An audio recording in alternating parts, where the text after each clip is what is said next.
It just adds to that skepticism and the feeling that this update, while welcome, might be a little too late. I get that feeling. However, let's try to focus on the positive aspects. They're tackling some fundamental issues and introducing features that people have been asking for months. Whether it's a turning point for Call of Duty remains to be seen. The real test is how well they implement these changes and what the long-term impact is. Well said. Before we move on to some final thoughts, let's take a moment to reflect. We've seen some positive steps, but there's still some skepticism lingering. What are your key takeaways so far? I think the biggest takeaway is this. While this update shows some promise, it's important to be cautiously optimistic. Actions speak louder than words. We need to see if these changes actually improve the Call of Duty experience in the long run. Well put. We've covered a lot of ground, but there's still more to discuss.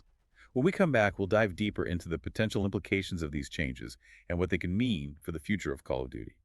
Stay tuned. So before we jump to this part, we were talking about bug fixes and quality of life improvements, especially in Warzone.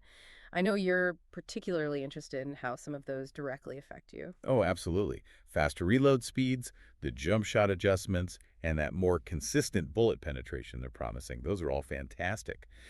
But the return of Mountaineer, now that's what I'm talking about. It's like they're finally admitting, hey, maybe we messed up with those fall damage changes.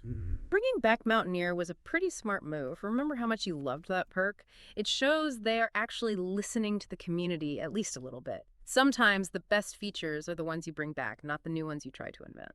If only it hadn't taken them this long, right?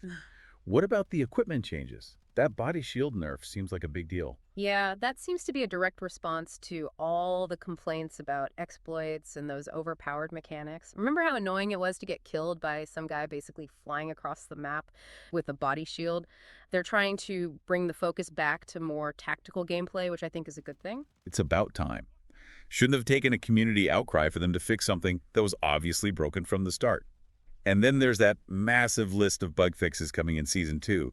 Map exploits on Rebirth Island, weapon glitches, perk inconsistencies, you name it. It is a pretty extensive list. Makes you wonder how they let so many bugs slip through in the first place.